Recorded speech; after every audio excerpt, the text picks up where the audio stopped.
chọn đi theo sứ mệnh lịch sử. Minh Lớn đã nói ra điều này trong bữa cơm đoàn tụ cùng quân giải phóng 1975. Dương Văn Minh bước lên, nói: "Tôi hoan nghênh sự thành công của chính phủ cách mạng trong công cuộc vãn hồi hòa bình. Với kỷ nguyên mới này, tôi mong rằng tất cả sẽ đóng góp tích cực vào công cuộc xây dựng đất nước. Riêng tôi, ở tuổi 60, tôi hân hoan khi được trở thành công dân của một nước Việt Nam độc lập." Tối ngày 2 tháng 5, chiếc xe màu xanh dương lặng lẽ đưa Dương Văn Minh rời dinh độc lập. Trước khi lên xe, ông khẽ nói: "Thôi, giã từ quá khứ chết chóc, vĩnh viễn hòa nhập vào đời sống hòa bình." Kính thưa quý khán giả, chào mừng quý vị đã trở lại với Lịch sử Tinh Hoa, nơi chúng ta cùng nhau khám phá những câu chuyện lịch sử đầy hấp dẫn, những khoảnh khắc định hình nên số phận của dân tộc và con người. Hôm nay, chúng ta sẽ bước vào một hành trình đặc biệt, trở về với những ngày cuối cùng của tháng 4 năm 1975, thời điểm mà lịch sử Việt Nam chứng kiến một bước ngoặt vĩ đại, khép lại một chương đầy biến động và mở ra một trang mới cho đất nước. Nhân vật chính của câu chuyện hôm nay là ông Dương Văn Minh, vị tổng thống cuối cùng của chính quyền Sài Gòn. Người chỉ trong 72 giờ ngắn ngủi đã mang trên vai một sứ mệnh định mệnh, sứ mệnh của sự kết thúc, của lòng nhân đạo và của những lựa chọn không dễ dàng trong cơn bão lịch sử. Câu chuyện về ông Dương Văn Minh không chỉ là câu chuyện về một vị tướng, một chính trị gia hay một tổng thống. Nó còn là câu chuyện về những khoảnh khắc nhỏ nhưng đầy ý nghĩa, những quyết định lặng lẽ nhưng thay đổi cả dòng chảy của thời đại. Từ hình ảnh ông tuyên bố đầu hàng vô điều kiện trên đài phát thanh Sài Gòn, đến bữa cơm giản dị giữa những người từng đứng ở hai đầu chiến tuyến, tất cả đều là những mảnh ghép tạo nên bức tranh lịch sử sống động, đầy tính nhân văn và đôi khi cũng đầy nghịch lý. Hãy cùng Lịch sử Tinh Hoa đi sâu vào từng chi tiết, từng diễn biến, để hiểu rõ hơn về con người và thời đại đã định hình nên những ngày tháng 4 lịch sử ấy. Tháng 4 năm 1975, miền Nam Việt Nam đang đứng trước những giờ phút cuối cùng của một cuộc chiến tranh kéo dài hơn 2 thập kỷ.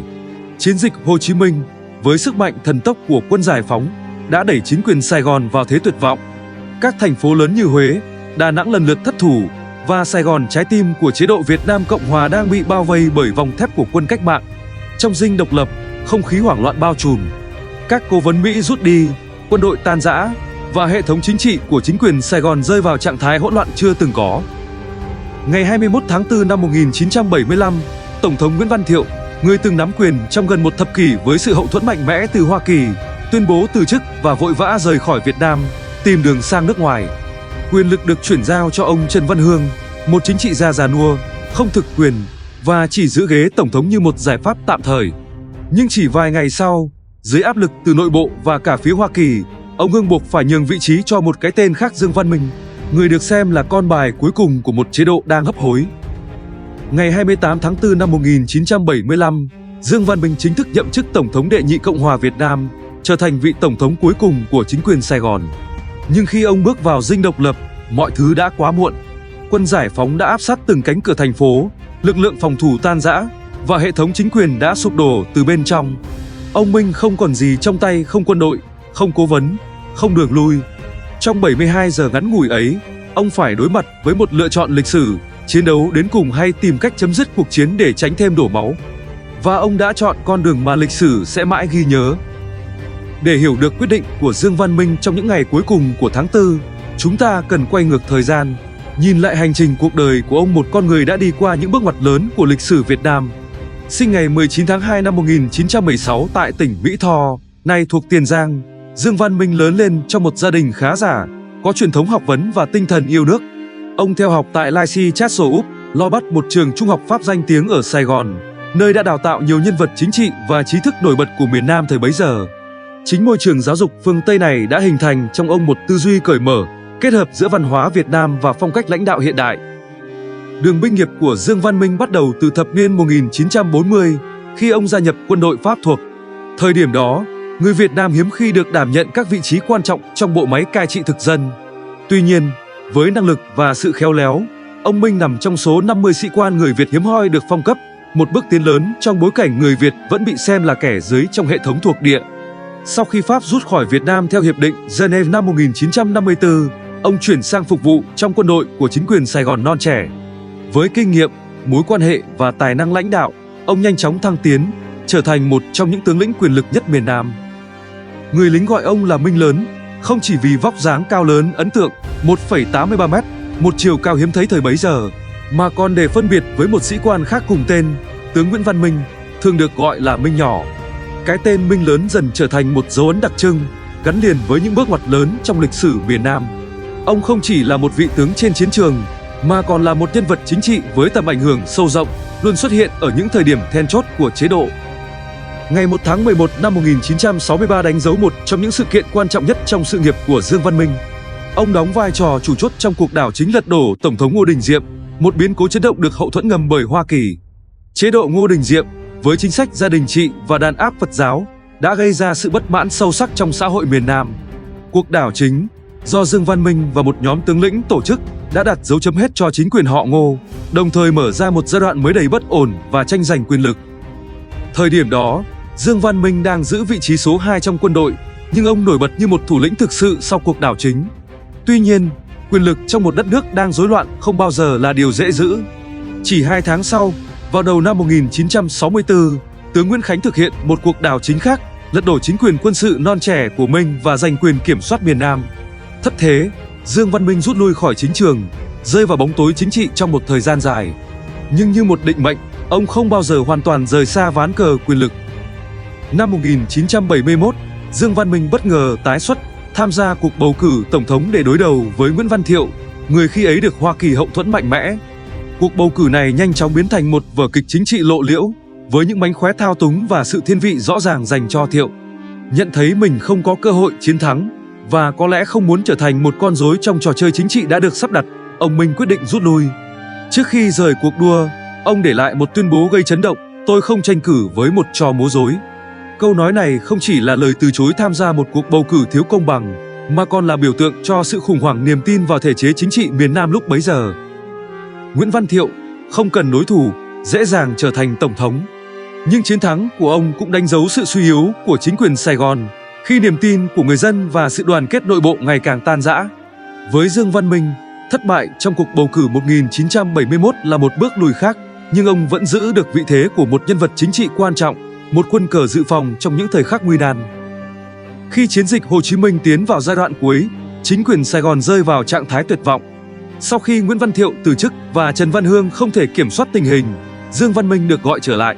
Ngày 28 tháng 4 năm 1975, ông chính thức trở thành Tổng thống đệ nhị Cộng hòa Việt Nam, nhưng đó là một vị trí không còn thực quyền. Quân giải phóng đã ở ngay trước cổng thành phố, và Sài Gòn chỉ còn là một pháo đài đang chờ sụp đổ.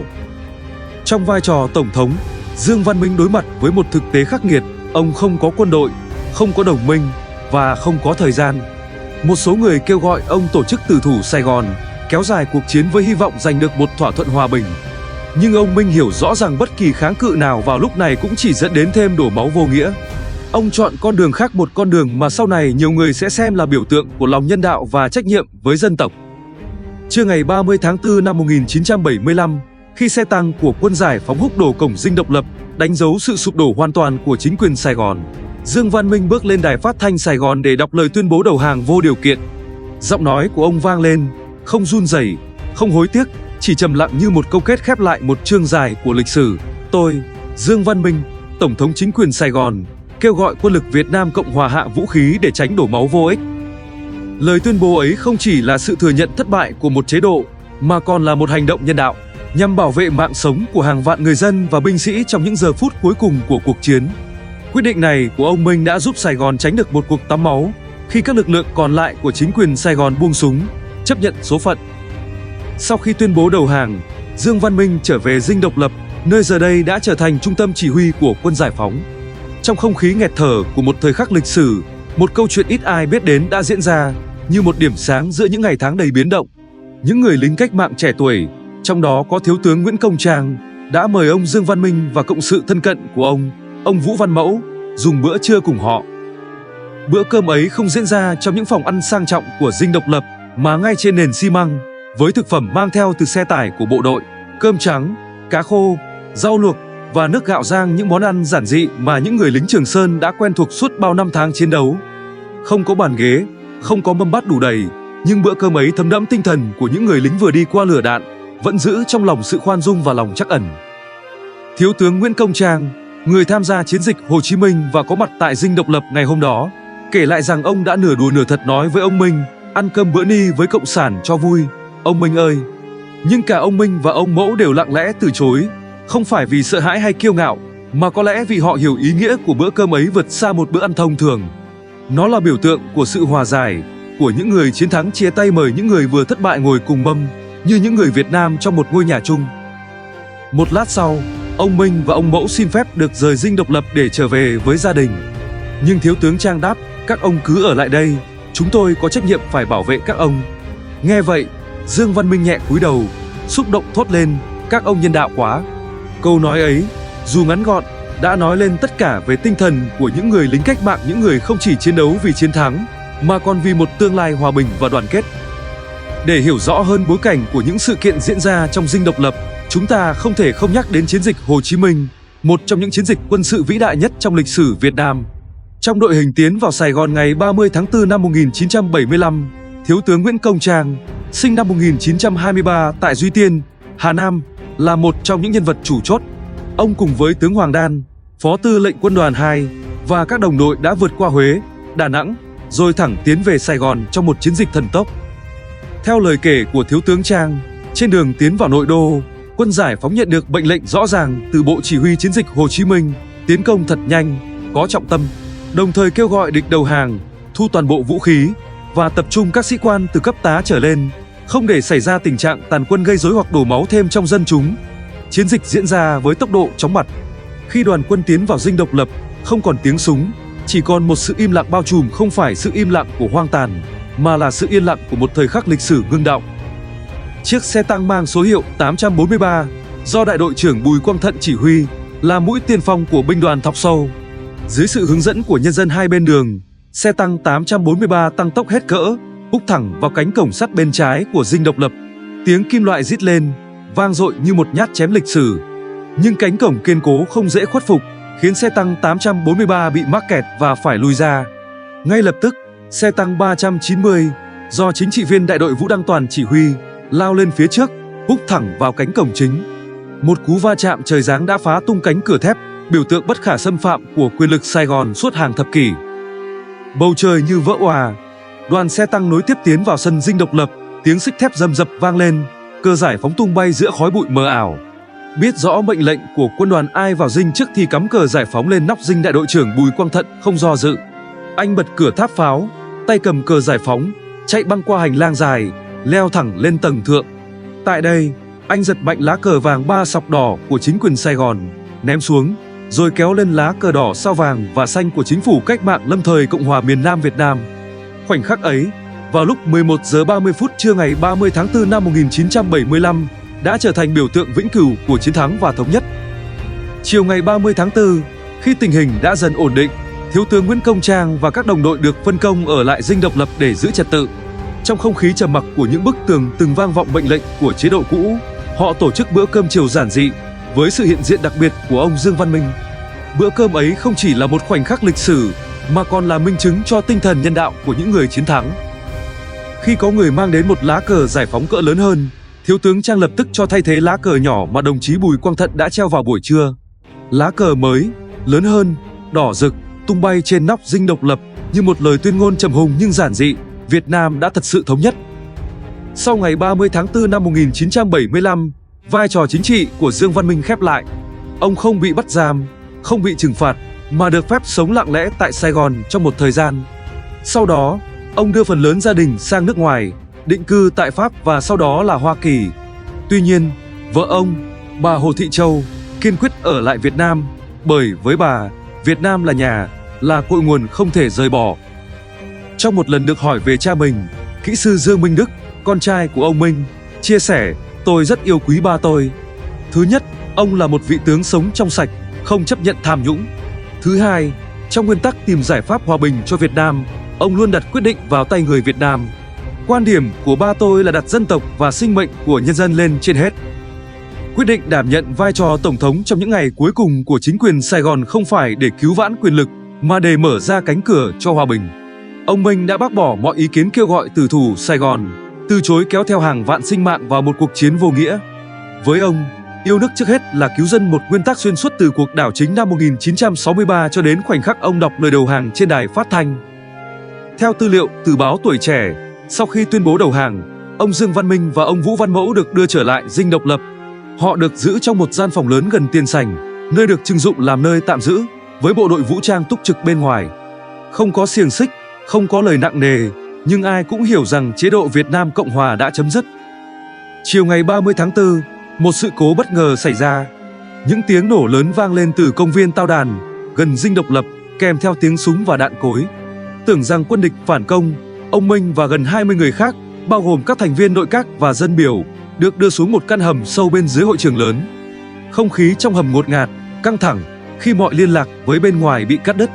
Sau 60 phút, sự thật được làm rõ, đó chỉ là một cuộc giao tranh nhầm giữa các đơn vị quân giải phóng, do một đơn vị không mang ám hiệu đúng quy định. May mắn, sự cố không dẫn đến thảm kịch. Chiều tối ngày 2 tháng 5 năm 1975, tại hội trường riêng của Dinh Độc Lập, Ủy ban Quân quản Sài Gòn ra định tổ chức buổi công bố trả tự do cho những nhân vật chủ chốt của chính quyền Sài Gòn, bao gồm Dương Văn Minh, Vũ Văn Mẫu, Nguyễn Văn Hảo, Nguyễn Văn Bình và chuẩn tướng Nguyễn Hữu Hạnh. Buổi lễ diễn ra trong không khí trang trọng nhưng thân mật, không phải một phiên tòa hay màn thanh trừng, mà là một buổi gặp mặt đậm chất hòa giải. Phó Chủ tịch Ủy ban Quân quản, ông Cao Đăng Chiếm, phát biểu: nhân dân Việt Nam chúng ta đã trải qua một cuộc đấu tranh anh dũng và khốc liệt, đánh bại cuộc chiến tranh xâm lược của đế quốc Mỹ, thi hành chính sách khoan hồng của chính phủ cách mạng lâm thời. Chúng tôi mong rằng mỗi người Việt Nam, dù ở đâu, đều góp sức xây dựng lại Tổ quốc. Hôm nay, các anh được tự do về với gia đình. Đáp lời, Dương Văn Minh bước lên, nói: tôi hoan nghênh sự thành công của chính phủ cách mạng trong công cuộc vãn hồi hòa bình. Với kỷ nguyên mới này, tôi mong rằng tất cả sẽ đóng góp tích cực vào công cuộc xây dựng đất nước. Riêng tôi, ở tuổi 60, tôi hân hoan khi được trở thành công dân của một nước Việt Nam độc lập. Tối ngày 2 tháng 5, chiếc xe màu xanh dương lặng lẽ đưa Dương Văn Minh rời Dinh Độc Lập. Trước khi lên xe, ông khẽ nói: thôi, giã từ quá khứ chết chóc, vĩnh viễn hòa nhập vào đời sống hòa bình. Dương Văn Minh qua đời ngày 6 tháng 8 năm 2001 tại một bệnh viện ở California, Hoa Kỳ, ở tuổi 86. Ông sống những năm cuối đời lặng lẽ, trên xe lăn, không có tang lễ long trọng, không di hải đưa về quê hương. Nhưng di sản ông để lại không phải là danh vọng hay quyền lực, mà là một thông điệp về lòng nhân, sự hòa giải và trách nhiệm với dân tộc. Cựu tướng Trần Văn Đôn, một người từng sát cánh với ông, viết trong hồi ký: nhờ lời kêu gọi buông súng, ông Minh đã tránh cho Sài Gòn một cảnh máu đổ đầu rơi. Nếu ông chọn tử thủ, hậu quả sẽ là thảm khốc. Cựu dân biểu Dương Văn Ba, người thân cận với ông Minh, mô tả ông như một người trầm lắng, sống theo triết lý Phật giáo và Lão giáo, không sân si, không bon chen, biết đủ là đủ. Kính thưa quý khán giả, câu chuyện về Dương Văn Minh và những ngày tháng 4 năm 1975 không chỉ là một chương trong sách lịch sử, mà còn là một bài học về lòng nhân, về sự lựa chọn trong những thời khắc khó khăn nhất của dân tộc. Từ một vị tướng Minh lớn đầy uy quyền, đến vị Tổng thống 72 giờ với sứ mệnh khép lại một chế độ, ông Minh đã để lại dấu ấn của một con người luôn đặt sinh mệnh của nhân dân lên trên hết. Bữa cơm giản dị trong Dinh Độc Lập, lá cờ tung bay trên nóc dinh và lời tuyên bố đầu hàng vô điều kiện, tất cả đều là những mảnh ghép của một thời đại, nơi chiến tranh khép lại và hòa bình bắt đầu. Lịch sử tinh hoa xin cảm ơn quý vị đã dành thời gian theo dõi câu chuyện hôm nay. Chúng tôi hy vọng rằng những chia sẻ này không chỉ mang đến thông tin, mà còn khơi dậy trong quý vị những suy ngẫm sâu sắc về lịch sử và con người. Đừng quên nhấn like, share và subscribe để không bỏ lỡ những video tiếp theo. Xin chào và hẹn gặp lại quý vị trong những hành trình lịch sử mới.